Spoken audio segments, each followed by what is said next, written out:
Hello everyone, welcome to my YouTube channel Nitika Pandey. कैसे आप सब? आई होप आप सब बहुत बढ़िया होंगे, बहुत अच्छे होंगे, खुश होंगे। और ये जो हमारा वीडियो है प्रयागराज से लौटते समय का है। और रास्ते में ही रीवा में हमारा पड़ता है गांव, जो कि है गढ़। तो बस हम लोग मुड़ चुके हैं अपने गांव। और मैं अपनी शादी के 10-12 साल बाद वापस गाँव आई हूँ। और रीवा क्योंकि प्रयागराज के रास्ते में पड़ता है, इसलिए अचानक से पापा का मन हो गया कि चलो गाँव चलते हैं। और अचानक से आए, नहीं तो हम लोग साड़ी में ही आते। और जैसे थे हम लोग सूट में, वैसे ही हम लोग आ गए। और मैं शादी के समय ही आई थी, जब शादी के बाद दुल्हन को अपने कुल देवताओं के पूजा में लेकर आते हैं, तब मैं आई थी। और उसके बाद एक और बार आई हूँ, और तब से मैं अब आई। और ये है हमारे घर का कुआं, जो कि बच्चे देख रहे थे। बच्चे हर चीज़ यहाँ पर बहुत एक्साइटमेंट के साथ देख रहे थे कि बच्चों को वहाँ जबलपुर में ऐसी चीज़ें देखने को मिलती नहीं हैं। और ये है मेरी जेठानी, जो मेरी देवरानी का पानी उतार रही थी। तो यहाँ पर गाय भैंस सब कुछ बंधे हुए हैं, आप देख रहे होंगे। और यहाँ पर घर के दरवाजे के सामने ही भैंस बंधी हुई है। और ये है नाद, तो इसमें ही भैंसों को खाना दिया जाता है रख। और मैं यहाँ पर हर चीज़ बहुत खुश होकर देख रही थी, क्योंकि इतने साल से बाद में वापस से आई थी।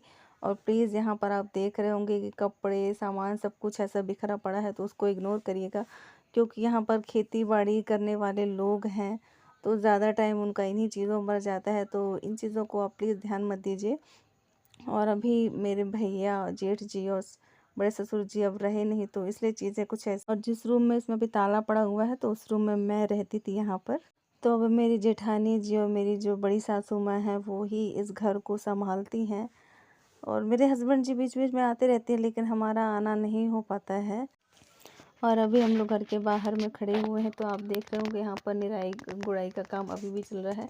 कंडे भी रखे हुए हैं यहाँ पर। मेरी बड़ी सासू माँ मुझे दिखा रही थी कि खेत कहाँ पर है, कौन कौन सी कैसी फसलें बोई हुई हैं। यहाँ काम चल ही रहा है।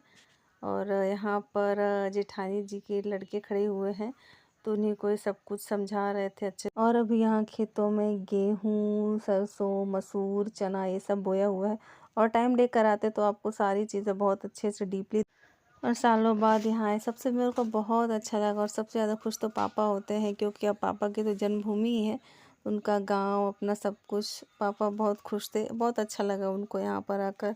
और सब बच्चे भी काफ़ी एक्साइटेड थे। तो पापा को यही था कि बच्चों को भी एक बार हम अपना गांव दिखाएं, हम कैसे कहाँ से हैं। तो बच पापा। और ये वाला घर भी ये मेरी दूसरी जेठानी जी का है, ये है उनका आंगन। और यहाँ पर उनकी तबीयत ठीक नहीं थी, तो वो खड़ी हुई थी, वो बोल रही थी कि हमको मत दिखाओ, हम अच्छे नहीं दिख रहे हैं। और यहाँ पर हम लोग करीब 30 से 40 मिनट ही रुक पाए। और घर जाने का समय हो गया, क्योंकि हमको वापस से जबलपुर जाना है। दूसरे दिन बच्चों का एग्ज़ाम है। यहाँ पर बकरियाँ बंधी हुई हैं, बच्चे उन्हीं को देख रहे हैं। तो बस अब हम सब लोग गाड़ी में बैठने लगे, अब घर जाना है। मन तो नहीं हो रहा था, पर जाना भी ज़रूर। तो बस हम सब लोग बैठ गए हैं गाड़ी में, सबको बाय बोलते हुए हम लोग निकल गए हैं अपने गांव को छोड़ के अब जबलपुर जाने के लिए। तो वीडियो आपको कैसा लगा? वीडियो छोटा सा है, पर वीडियो को लाइक कीजिएगा और चैनल को सब्सक्राइब ज़रूर कर लीजिएगा। मिलेंगे आपको अगली वीडियो में। और अभी हम लोग पहुंच चुके थे कटनी में, तो यहाँ पर हम लोग सबकी पूरी फैमिली रात में बैठे हैं खाना खाने के लिए। बस अब निकलेंगे यहाँ से सीधा जबलपुर।